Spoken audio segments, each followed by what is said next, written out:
जीवित पुत्रिका व्रत से जुड़ी कई सारी कथाएं प्रचलित है, जिसमें दो बहनें सुखिया और दुखिया की भी कहानी है, जिसे ज़रूर सुनना चाहिए। कथा अनुसार दो बहनें थीं, एक का नाम सुखिया और दूसरी का नाम दुखिया था।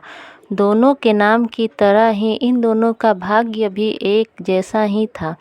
सुखिया अमीर थी और हमेशा सुखी रहा करती थी, और दुखिया नाम के मुताबिक गरीब थी और बहुत दुखी रहती थी। पर दोनों बहनें एक ही गांव में रहती थी। सुखिया के घर ही दुखिया काम किया करती, साफ सफाई करती, खाना बनाया करती थी, और जो खाना बच जाया करता वही खाना सुखिया दुखिया को दे दिया करती। इसी तरह से दुखिया का घर जलता था। समय बीतता गया। दोनों बहनों को दो दो पुत्र थे, यानी कि सुखिया को दो पुत्र और दुखिया को दो पुत्र थे। जब जितिया का व्रत आया तो हमेशा की तरह दोनों बहनें जितिया व्रत रखा करती थी। दुखिया सुखिया के घर में काम किया करती। व्रत के दिन दुखिया ने सुखिया के घर जो चावल फटका, उससे जो खुर्दी निकला उससे अपने पास रखा और साफ चावल सुखिया को दे दिया। फिर उसने साग को चुनी। यहाँ भी बढ़िया वाला साग सुखिया के लिए रख दिया और जो बची हुई डंठल था उसे अपने लिए रख लिया। और अब दुखिया ने सुखिया के घर खाना बनाकर अपने घर चावल की खुर्दी और साग की डंठल को लेकर आकर उसी चावल की खुर्दी और साग की डंठल से खाना बनाकर बच्चों को खिलाया और खुद भी खाया। इसके बाद दुखिया सोने चली गई। आधी रात में एक बूढ़ी औरत उसके घर का दरवाज़ा खटखटाती है तो दुखिया पूछती है, हे माँ, आप कौन हैं? तब उस बूढ़ी औरत ने बोला, बेटा, हम हैं। दुखिया ने उठकर दरवाज़ा खोला और कहा, माँ, आपको क्या चाहिए? आप इतनी रात यहाँ किस लिए आई हैं? तब बुढ़िया ने कहा, बेटा, मुझे बहुत भूख लगी है, कुछ खाने को दे दो। दुखिया उस बूढ़ी औरत को घर के अंदर ले आती है और कहती है, हम लोग बहुत ही गरीब हैं। आज मैंने खुर्दी का चावल और साग की डंठल को बनाया है, क्या आप इसे खाएंगी? तो बुढ़िया ने कहा, हाँ, क्यों नहीं खाएंगे, मुझे बहुत भूख लगी है, मैं वहीं खा लूँगी। दुखिया अंदर जाकर खुर्दी का चावल और साग का डंठल लाकर उस बूढ़ी औरत को खाने को देती है। बूढ़ी औरत खाना खाने के बाद कहती कि मुझे अच्छे से कुछ दिखाई नहीं देता, ऐसे में इतनी रात के अंधेरे में अपने घर में कैसे जाऊंगी? तो दुखिया ने कहा, कोई बात नहीं माँ, आप यहीं पर सो जाओ, सुबह होने पर अपने घर चली जाना। तब बूढ़ी औरत रात में दुखिया के घर में ही सो जाती है। बूढ़ी औरत थोड़े देर के बाद उठकर बोलती है, बेटी, मुझे दीर्घ शंका लगी है, कहाँ करूँ? इस पर दुखिया कहती है कि मेरे घर में शौचालय नहीं है, इसलिए आप उधर कोने में कर लो। तो वो बूढ़ी औरत पूछती है कि बेटी, भर भर करूँ या छर छर करूँ? क्योंकि दुखिया नींद में थी तो वो नींद में ही कहती है कि माँ, भर भर कर दो, मैं सुबह साफ कर दूँगी। इसके थोड़ी देर बाद बूढ़ी औरत कहती है, बेटी, मैं अपने हाथ कहाँ साफ करूँ? इस पर दुखिया कहती है कि आप मेरे सर पर अपने हाथ को साफ कर लीजिए। सुबह होने पर दुखिया जब उठती है तो उसे यह सब सपने के जैसा लगता है और सोचती है कि सोते समय मुझे कोई सपना आया होगा। इतना ही सोचकर वह नदी में नहाने के लिए चली जाती है।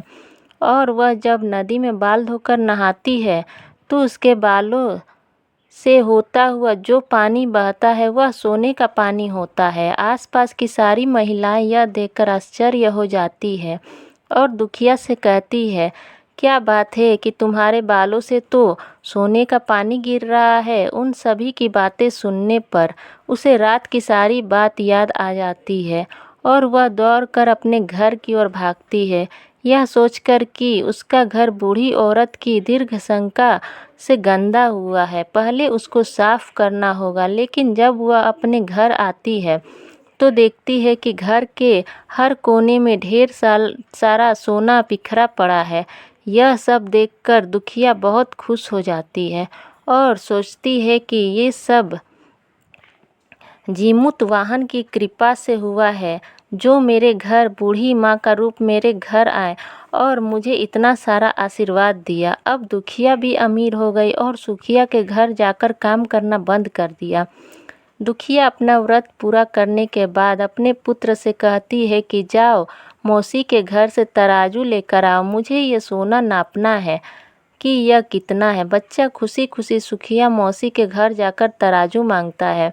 इस पर सुखिया पूछती है कि तराजू पर क्या नापना है। बच्चा बोलता है कि मेरे घर में बहुत सोना है, माँ को उसे ही नापना है। सुखिया बच्चे को बोलती है कि तुम्हारे घर में खाने को कुछ नहीं है और सोना नापोगे। तब बच्चा कहता है कि मैं झूठ नहीं बोल रहा हूँ। तब सुखिया सोचती है कि तराजू मांगा है तो ज़रूर कुछ न कुछ नापेगी, इसलिए वह तराजू के पीछे गोंद लगा देती है कि जो भी नापेगी वह इसमें चिपक जाएगा। दुखिया ने तराजू पर सोना नापा तो कुछ टुकड़े सोने के उस गोंद में चिपक जाते हैं और जब बच्चा तराजू लौटाने आता है तो सुखिया तराजू को उलट पलट कर देखती है तो उसे तराजू के पीछे गोंद की जगह सोना लगा हुआ था। ये देखकर सुखिया सोचने लगती है कि दुखिया के घर में कहाँ से सोना आया है, इसलिए वह कई दिनों से काम पर भी नहीं आ रही है।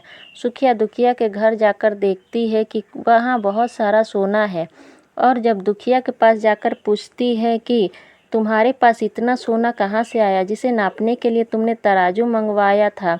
दुखिया का मन से सच्ची और भोली थी, इसलिए वह उस रात वाली की सारी कहानी अपनी बहन सुखिया को बता दिया करती है। लेकिन सुखिया मन की लालची थी और उसे ईर्ष्या होने लगी कि दुखिया के पास हमसे ज़्यादा धन आ गया, अब तो अगले जिउतिया में भी खुर्दी का चावल और साग की डंठल ही बनाऊंगी। फिर अगले साल जिउतिया का व्रत दोनों बहनों ने रखा। सुखिया के पास सब तरह का सुख और धन भी था, इसके बावजूद वह जिउतिया के दिन चावल फटक कर साफ चावल फेंक दिया और खुर्दी अपने पास रख लिया और वैसे ही साग को तोड़कर फेंक दिया और डंठल अपने पास रखी और वहीं बना दिया।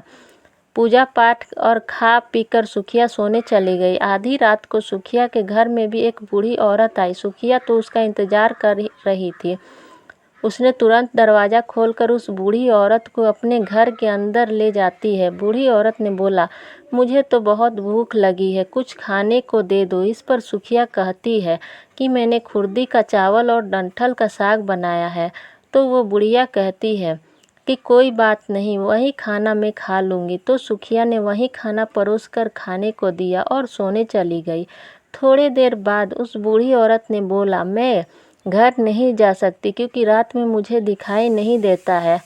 तो सुखिया ने कहा, कोई बात नहीं, आप यहीं सो जाओ। बूढ़ी औरत थोड़ी देर बाद फिर कहती है कि मुझे दीर्घ शंका लगी है, कहाँ करूँ? तो सुखिया ने बोला, वहीं कोने में कर लो। इसके थोड़ी देर बाद बुढ़िया फिर बोलती है कि भर भर करो या फिर छर छर करो। यहाँ सुखिया को याद नहीं आता कि दुखिया ने क्या बताया था। तो सुखिया ने बोली, माँ छर छर कर दीजिए। बुढ़िया ने फिर कहा कि बेटी मैं अपने हाथ कहाँ साफ़ करूँ? इस पर सुखिया ने कहा कि मेरे सर में हाथ साफ़ कर लीजिए। तब वह बूढ़ी औरत ने सुखिया के सर पर अपना हाथ साफ़ कर लेती है। जब सुखिया सुबह उठती है तो उसका पूरा घर में गंदगी फैली रहती है। इसके अलावा उसके बाल में भी गंदगी लगी हुई थी। यह सब देखकर सुखिया बहुत दुखी हो जाती है और उसे अपनी बहन पर गुस्सा भी आता है। सुखिया गुस्सा होकर अपनी बहन दुखिया को बुलाती है और कहती है कि तुमने मुझे झूठ कहा और मेरा पूरा घर गंदा करवा दिया। इस पर दुखिया ने कहा, तुमने क्या कहा था, भर भर या छर छर? तो सुखिया ने बताया कि उसने छर छर बोला था। ये सुनकर दुखिया बोली, तुमने यहीं पर गलती कर दिया। तुम्हारे पास तो सब कुछ था, किसी भी चीज़ की कमी नहीं थी, फिर भी तुमने लालच किया। तुम्हारे घर स्वयं जीत मन बाबा भेष बदल कर आए, किंतु फिर भी तुमने उन्हें अच्छा खाना नहीं परोसा। मेरे पास तो कुछ भी नहीं था, इसलिए मैंने उन्हें खुर्दी का चावल और साग का डंठल खाने में परोसा था। लेकिन तुमने अपने घर आए भगवान का अपमान किया। सब कुछ होने के बावजूद तुमने उन्हें साग और भात खिलाया। तुम्हारे पास सब कुछ होने पर भी तुमको लालच नहीं करना चाहिए था, इसलिए तुम्हारे साथ बुरा हुआ। उम्मीद है आपको जिउतिया व्रत की 2 बहनों की कथा को पढ़ना पसंद आया होगा।